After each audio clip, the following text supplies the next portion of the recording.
Perhaps it will instill some sense of fear to Kenyans who have had already casted fears over the sugar on the shelves. We now have goods, ranging from electronics, home appliances, diapers for the old adults, bicycles, tires important to the country, rice, not to mention, which is staple food for many Kenyan communities, appears to be fake and is substandard. How does this conversation speak to the fact that these officials, who are not only based at the JKIA but also all entry points across the country, have failed in terms of honoring the trust bestowed upon them by Kenyans? Ayub, a lot of money is usually channeled to these people to ensure that Kenyans are safe.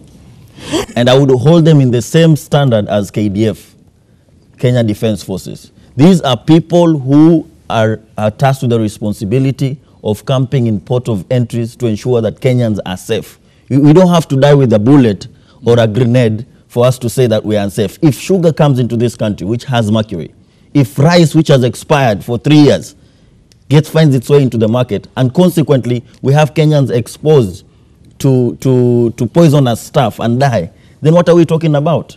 These are people that we should hold with the same standard as KDF. There's a lot of money that goes to these agencies to ensure that we are safe. If they don't do that, they should be culpable. And it's unfortunate. It's unfortunate that we have such a situation where high-ranking government officials work in cahoots to ensure that they make money at the expense of the Kenyan security and the Kenyans' well-being. It's very unfortunate. Okay. Victor Marende, how does it speak then to the entire issue of these state officials foregoing their obligations and responsibilities bestowed upon them by the Constitution? And is it a reflection of perhaps a rot in the general society and its makeup, by the sense that they are taking money perhaps for few individuals to benefit, and then you put the lives of millions of Kenyans at risk, because that is the situation that we have at the moment? No, the Kenyan case is a case of corruption that has been elevated. Because if we have KRA officials taking money so that then they would ensure that particular individuals do wrong things in this country. And this is not the first time. We've had a case where even expired drugs were brought to this country. We've had sugar that has mercury. We've had electronics. The other day I saw a tweet that along Jogo Road, someone was sold oranges, and after eating the oranges, the person passed. So we are living in a society where we are left with an option of trusting nothing. It's so unfortunate that the custodians of these particular offices are not keen to do what they should do. And according to me, apart from it being a case of negligence and corruption, I think the particular individuals in these particular offices do not merit to be in these offices, and most of them were put there because of political rewards in the yester governments. But then I would want to advise that in the next and in the immediate future, then we need to have qualified individuals. And that is why part of our recommendations in this country is, number one, we should have a total overhaul of KRA. We should have a total overhaul of the Kenya Bureau of Standards, because as we speak, there is standard to nothing in this country. When you want to be a regulator who is already corrupt, then you are not helping us in a cause. When I say KRA should be overhauled, this is the KRA that is not collecting even taxes from companies and individuals who they should be collecting tax from, so that then in turn they make Kenyans pay more in a compulsory way.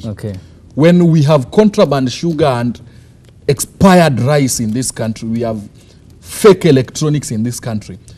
This is the only country where you can go and buy a fake iPhone and comfortably you would be sold, and you will take someone nowhere. He will tell you that it was a willing buyer, willing seller. How did those electronics reach this country? So it's a sad state of affairs, and the individuals should be dealt with once and for all. Fred Asida, then it's very hard, first of all, when you look at the report by the DCI, the Directorate of Criminal Investigations, pertaining to substandard goods, which amount to billions of the taxpayers' money, it's very hard then to reconcile what's happening now and how these goods have been imported into the country. It speaks clearly to perhaps a failure of duty by the state officials who are placed at all entry points across the country. We have the problems right away on our palms, and it's hardly, I mean, it's very hard to differentiate what's good or what's of substance and what is substandard in the country, considering the sugar, what we eat, and also the other appliances that we use at home. Definitely then on our palms lies a cycle that needs squaring out. How do we square it? Okay, first of all, there were arrests yesterday. These arrests came two or several months. When did we first hear of the contraband sugar and all those things? It was in April. More than 3 months. So the cartels have ensured that all their imports have moved off the shelves. You have consumed them. They have made their profits. Now they want to calm you down because on the high seas they want to bring more. So they want to pretend that people are being arrested. So the PR continues. Then as you are celebrating, then they sneak more. Then you continue, life as usual. But the problem is, even as we look at the imports that are coming, the substandard ones, go to Kariobangi Light Industries, right inside Kenya. Everything that you think that you buy from the supermarkets is being counterfeited in Kariobangi. We have a government that works. We have the officials who are. So who are doing these businesses? Even as you arrest Ongoi and his team, and these desktop officers in KRA, who is the real importer? Who are these? Those are the individuals we need to get, because that is the root of the problem. Once you cut it, then we don't need to fight around with these small KRA people who are hungry and looking for 10,000. If MPs are getting 10,000 shillings, you look at these ones. How much are they getting? You go there with 3,000, 5,000, you get a clean bill of health and you import your billions.